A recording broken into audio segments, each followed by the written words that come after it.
திருவாரூர் தெருக்களில் நான் தவழ்ந்து வளர்ந்து திரிந்த காலம் முதல் எனக்கு இருந்தது ஒரே கனவுதான்.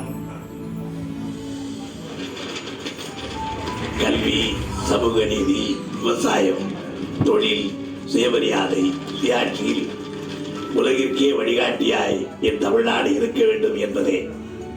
அந்த கனவை நிறைவேற்றிடவே நான் உழைத்தேன். இப்போது உன்னுடன் சேர்ந்து பயணிப்பதன் மூலம் என் பசுமையான நினைவுகளுக்குள் பயணிக்கப் போகிறேன். முகப்புதையா மங்கையவள் புலிமுகத்தை முத்தமிட கருக்கலிலே கண்வழிக்கும் திருக்குவளை என்ற அழகிய கிராமத்தில் முத்துவேலருக்கும் அஞ்சுகம் அம்மையாருக்கும் 1924 பிறந்தார் தலைவர் கலைஞர். சிறுவயது முதலே தன் மன ஓட்டங்களை அப்படியே பிரதிபலித்த திராவிட இயக்க தலைவர்களின் கொள்கைகளால் ஈர்க்கப்பட்டு 1949 அறிஞர் அண்ணா திராவிட முன்னேற்ற கழகத்தை தொடங்கிய போது தொண்டனாக தன்னை இணைத்துக் கொண்டார்.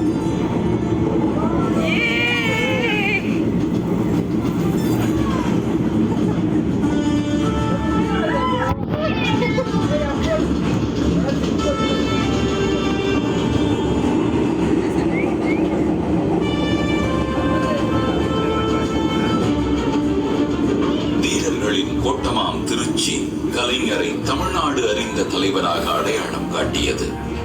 கட்டாய இந்தி என்ற கொள்கை அமல்படுத்தப்பட்ட போது தமிழ் மொழி காக்க தன் உயிரையும் கொடுக்க துணிந்த கலைஞர் 1953 டால்மியாபுரம் என்று மாற்றப்பட்ட பெயரை நீக்கிட கள்ளக்குடி ரயில் நிலையத்தில் தண்டவாளத்தில் பாய்ந்து ரயிலை மறித்தார்.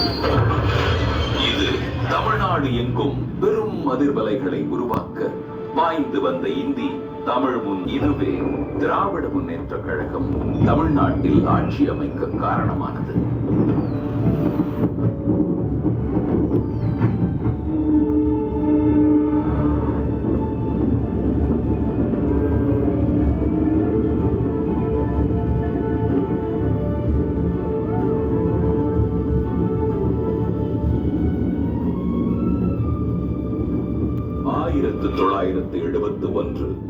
கலைஞர் தமிழ்நாட்டின் முதல்வரானதும் மதுரையை மாநகராட்சியாக்கினார்.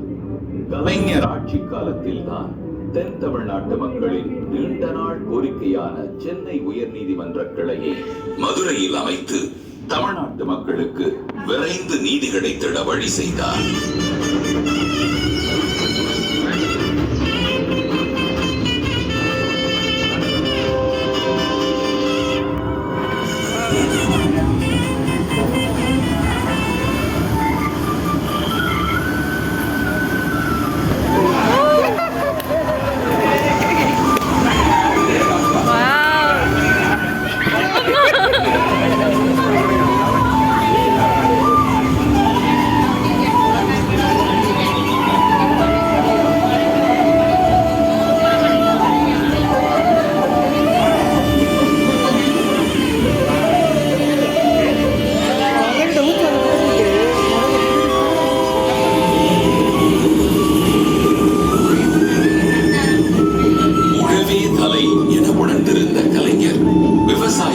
நல்வாழ்விலும் முன்னேற்றத்திலும் என்றும் அக்கறை கொண்டிருந்ததால் 1972 கோயம்புத்தூர் விவசாய கல்லூரியை பல்கலைக்கழகமாக தரம் உயர்த்தினார். இக்கல்லூரி பல்கலைக்கழகமானதும் பல நவீன உத்திகள் கண்டறியப்பட்டு உணவு தானிய உற்பத்தியில் தமிழ்நாடு பெரும் வளர்ச்சி கண்டது.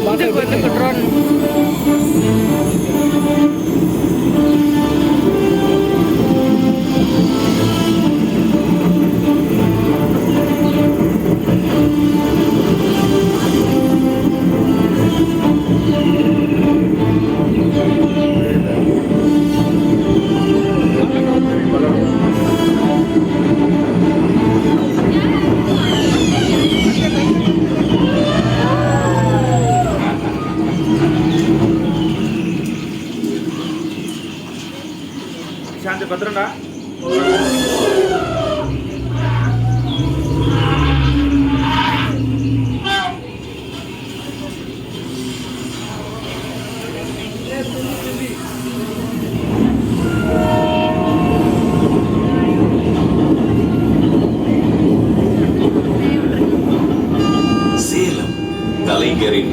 மக்களுக்கு மிக நெருக்கமான ஊர். 1950ஆம் ஆண்டு சேலம் மாடர்ன் தியேட்டர்ஸில் கலைஞரின் கலைப்பயணம் தொடங்கியது.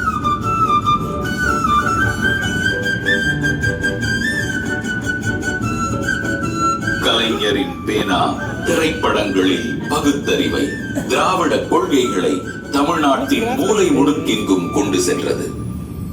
1970 தலைவர் கலைஞர் ஆட்சி காலத்தில் தான் சேலத்தில் துருப்பிடிக்காத இரும்பு உருக்காலை அமையப் பெற்றது. இதனால் சேலம் தென்னிந்தியாவின் முக்கிய வணிக நகரங்களில் ஒன்றானது.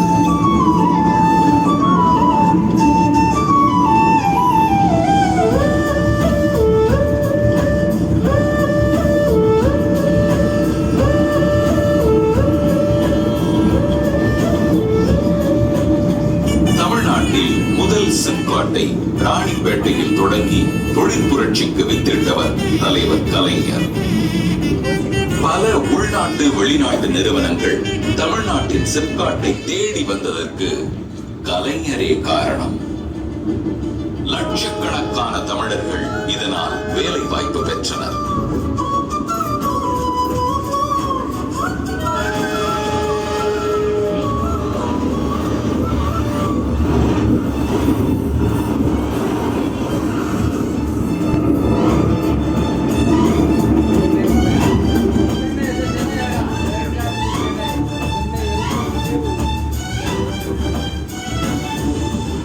சென்னையை இந்தியாவின் முதன்மை நகரமாக்கி வடிவமைத்த நவீன சிற்பி கலைஞர்.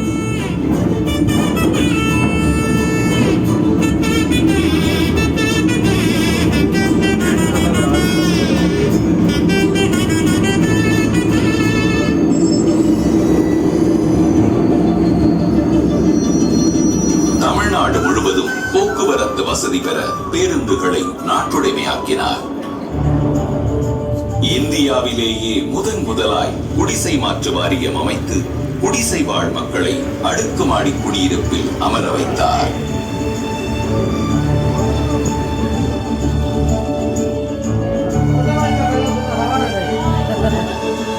எதிர்கால போக்குவரத்து நெரிசலை சமாளிக்க சென்னை மெட்ரோ திட்டத்தை தொடங்கினார்.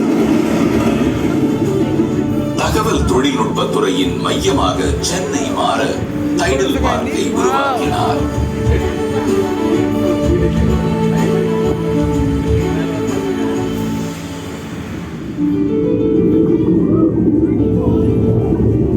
கலைஞருடைய ஆட்சி காலத்தில் தான் முதலில் மீன் வளர்ச்சி கழகம் உருவாக்கப்பட்டது.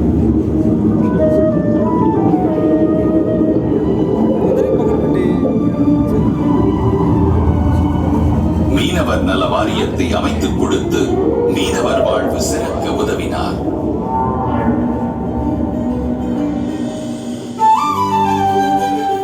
இப்படி அவரால் கொண்டு வரப்பட்ட மாநில மக்கள் நலத் திட்டங்களினாலோ அவர் கொள்கைகளினாலோ ஏதோ ஒரு வகையில் நம் தினசரி வாழ்வில் ஒரு அங்கமாக இருக்கும் தலைவர் கலைஞர் அவர்களை மனதார போற்றுவோம்.